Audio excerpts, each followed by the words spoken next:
दार्जिलिंग की पहाड़ियों में बसा खरसांग का छोटा सा कस्बा और उसके पास का डाउहिल का इलाका अपनी खूबसूरती के लिए जितना मशहूर है, उतना ही अपने डरावने किस्सों के लिए भी कुख्यात है। दूर दूर से लोग इस भूतिया जगह के बारे में सुनकर यहाँ आते हैं, लेकिन रात होते ही इस जगह का माहौल ऐसा बदलता है कि कोई भी हिम्मत नहीं करता यहाँ ज्यादा देर रुकने की।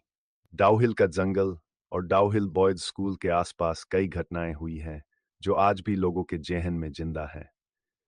हर किसी ने इस जगह से जुड़ी किसी न किसी डरावनी घटना के बारे में सुना है।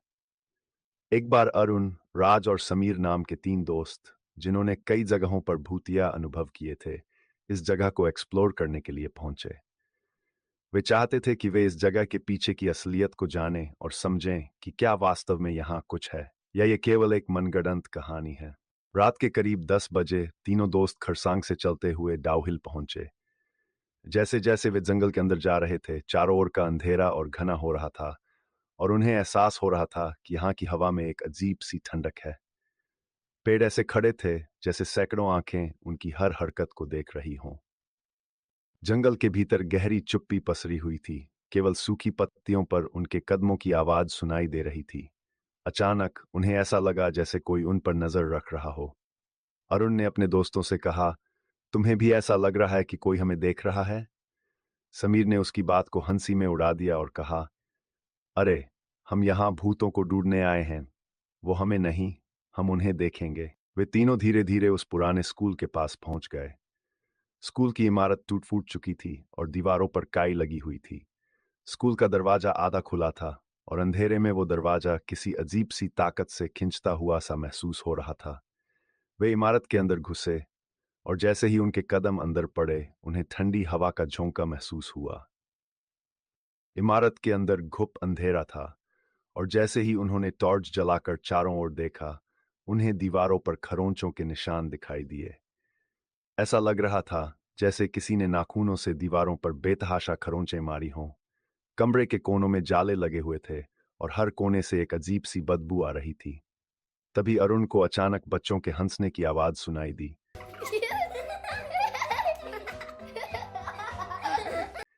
उसने अपने दोस्तों को आवाज दी, लेकिन जब उन्होंने सुनने की कोशिश की तो कोई आवाज नहीं आई। अरुण ने इसे अपनी कल्पना मानकर नजरअंदाज कर दिया, लेकिन उसके चेहरे की घबराहट ने राज और समीर को चौकन्ना कर दिया। अचानक एक कमरे के अंदर से दरवाजा खुद ब खुद बंद हो गया और उनके कानों में एक धीमी सी सरसराहट सुनाई दी। ये आवाजें धीरे धीरे जोर से होने लगीं, जैसे कोई उनके करीब आ रहा हो। तभी सामने की खिड़की पर अचानक एक धुंधली परछाई नजर आई। वो एक छोटे लड़के की थी, जिसने पुराने समय का स्कूल यूनिफॉर्म पहना था। उसके चेहरे पर एक उदास मुस्कान थी, लेकिन सबसे डरावनी बात यह थी कि उसकी गर्दन पर सिर नहीं था। तीनों दोस्तों का खून जम गया। लड़के की परछाई धीरे धीरे खिड़की से बाहर निकलकर गलियारे में आने लगी। उसके कदमों की आवाजें गलियारे में गूंजने लगीं। तीनों दोस्त चुपचाप खड़े रहे, जैसे उनके पैरों ने जमीन पकड़ ली हो। उसी वक्त राज को लगा कि किसी ने उसके कंधे पर हाथ रखा। उसने धीरे धीरे पीछे मुड़कर देखा और वहां एक बूढ़ी औरत की भयानक छवि थी।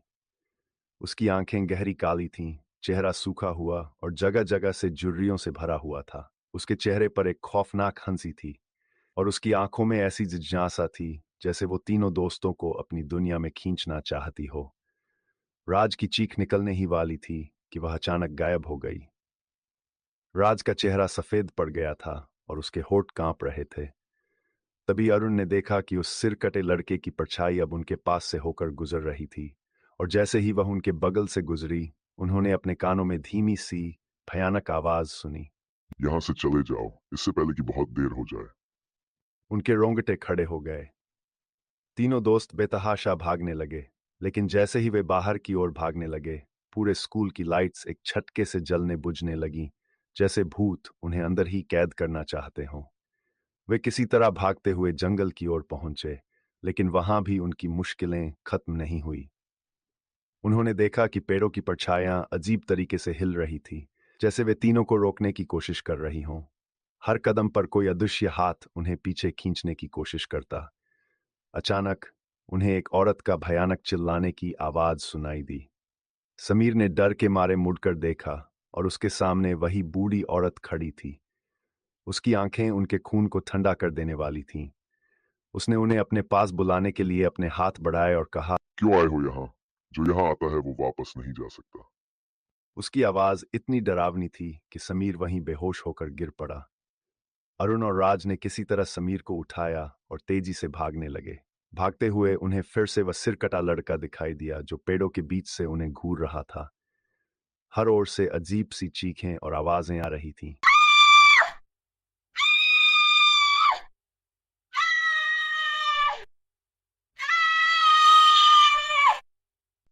रास्ता बंद हो गया था और वे जंगल में भटकने लगे।